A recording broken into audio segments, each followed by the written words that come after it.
شام کے 5 بجے ہیں۔ السلام علیکم، یہ ریڈیو پاکستان ہے۔ عمرانہ ناہید سے خبریں سنیے۔ پہلے اہم خبروں کا خلاصہ۔ ملک بھر میں آج عید الفطر مذہبی جوش و جذبے سے منائی جا رہی ہے۔ چیف آف ڈیفنس فورسز نے کہا ہے کہ افغانستان سے حملہ آور دہشت گردوں کو پاکستان کی سلامتی کو نقصان نہیں پہنچانے دیا جائے گا۔ ایران کے رہبر اعلیٰ نے پاکستان اور افغانستان کے درمیان کشیدگی کم کرنے میں مدد دینے کی پیشکش کی ہے۔ بنگلہ دیش نے ایندھن کی بڑھتی ہوئی قیمتوں کے تناظر میں اپنی توانائی کے تحفظ کے لیے عالمی اداروں سے $2 ارب کا قرض مانگا ہے۔ اور اب خبریں تفصیل کے ساتھ۔ ملک بھر میں آج عید الفطر مذہبی جوش و جذبے سے منائی جا رہی ہے۔ اس موقع پر کھلے مقامات، مساجد اور عیدگاہوں میں نماز عید کے اجتماعات ہوئے۔ علماء اور ائمہ کرام نے اپنے خطبات میں عید الفطر کی اہمیت اور فلسفے کو اجاگر کیا۔ ملک کی ترقی، خوشحالی اور امت مسلمہ کی فلاح بہبود کے لیے خصوصی دعائیں کی گئیں۔ عید الفطر کے موقع پر ملک بھر میں سخت حفاظتی انتظامات کیے گئے ہیں۔ صدر آصف علی زرداری نے عید الفطر کی نماز زرداری ہاؤس نواب شاہ میں ادا کی۔ صدر مملکت نے عید کی نماز کے بعد لوگوں سے ملاقات بھی کی۔ صدر مملکت نے زرداری ہاؤس نواب شاہ میں منتخب نمائندوں اور معززین سے بھی ملاقات کی اور انہیں عید کی مبارکباد دی۔ صدر مملکت نے منتخب نمائندوں کو ہدایت کی کہ اپنے حلقوں میں ترقیاتی کاموں پر توجہ دیں اور عوامی مسائل حل کریں۔ انہوں نے عید کے دوران پڑوسیوں اور ضرورت مندوں کا خیال رکھنے اور عوام کے ساتھ روابط بڑھانے پر زور دیا۔ انہوں نے عوامی نمائندوں کو ملک کی ترقی اور خوشحالی کے لیے اپنی صلاحیتیں وقف کرنے کی بھی ہدایت کی۔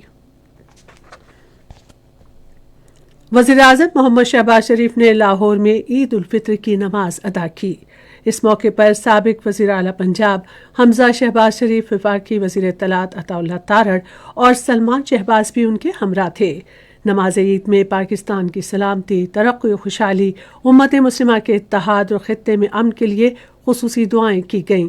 نماز کے بعد وزیر اعظم پارٹی کارکنوں اور شہریوں سے ملے، انہیں عید کی مبارکباد دی اور ان کی خوشیوں میں شریک ہوئے۔ چیف آف آرمی اسٹاف اور chief of defence forces field marshal Syed Asim Munir نے جوانوں اور افسران کے ساتھ عید الفطر گزارنے کے لیے کرم کا دورہ کیا۔ فیلڈ مارشل نے نماز عید ادا کی اور پاکستان کے پائیدار استحکام اور خوشحالی کے لیے دعا کی۔ فیلڈ مارشل نے جوانوں اور افسروں سے بات چیت کے دوران انہیں عید کی مبارکباد دی اور وطن عزیز کی حفاظت میں ان کے غیر متزلزل لگن، بلند حوصلے اور مثالی پیشہ ورانہ مہارت کو سراہا۔ سید عاصم منیر نے جوانوں کی بہادری اور جذبے کو سراہتے ہوئے آپریشن غضب للحق کے دوران ان کی کامیابیوں کو سراہا، جس کا مقصد دہشت گردوں کے ٹھکانوں کا خاتمہ اور سرحدی علاقوں میں دیر پا امن یقینی بنانا تھا۔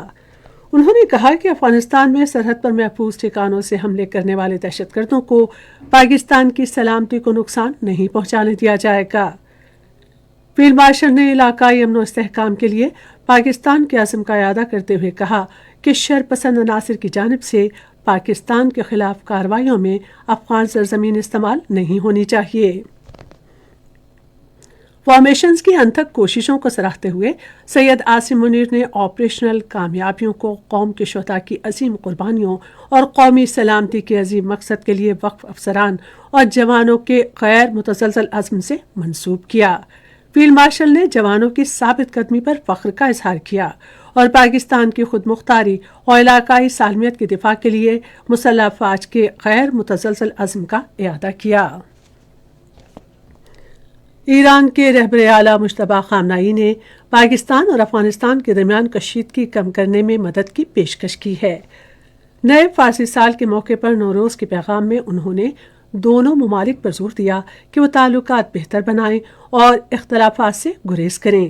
مجتبیٰ خامنہئی نے مسلم ممالک کے درمیان اتحاد پر زور دیا اور خبردار کیا کہ جغرافیائی سیاسی کشیدگی کے دوران اختلافات سے گریز کیا جائے۔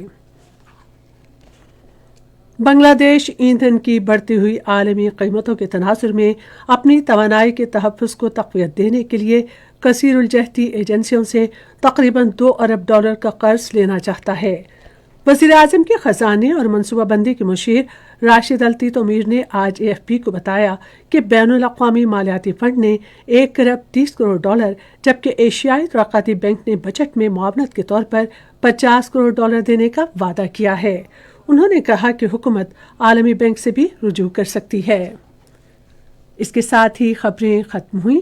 مزید خبروں اور تجزیوں کے لیے ہماری ویب سائٹ ہے radio.gov.pk اور فیس بک کے link radio Pakistan news official پر براہ راست ویڈیو اسٹریمنگ بھی ملاحظہ کیجیے۔